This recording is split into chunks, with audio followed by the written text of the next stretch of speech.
தியாகி இம்மானுவேல் சேகரனாரின் 68வது நினைவு நாளையொட்டி திருச்சி விடுதலை சிறுத்தைகள் கட்சியின் மாநகர மேற்கு மாவட்ட அலுவலகத்தில் மாவட்ட செயலாளர் புல்லட் லாரன்ஸ் தலைமையில் அவரது திருவுருவப்படத்திற்கு மலர் தூவி மரியாதை செலுத்தப்பட்டது.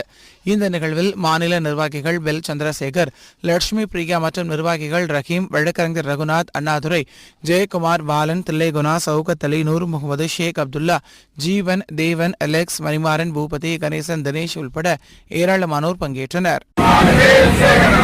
வீர வணக்கம், வீர வணக்கம், வீர வணக்கம், வீர வணக்கம். விடுதலை சிறுத்தைகள் வீர வணக்கம், விடுதலை சிறுத்தைகள் வீர வணக்கம். உறுதி ஏற்போம், உறுதி ஏற்போம், உறுதி ஏற்போம், உறுதி ஏற்போம், உறுதி ஏற்போம், உறுதி ஏற்போம், உறுதி ஏற்போம், உறுதி ஏற்போம், உறுதி ஏற்போம், உறுதி ஏற்போம். வீர வணக்கம், வீர வணக்கம், வீர வணக்கம். இமானுவேல் சேகரனாருக்கு, இமானுவேல் சேகரனாருக்கு வீர வணக்கம், வீர வணக்கம்.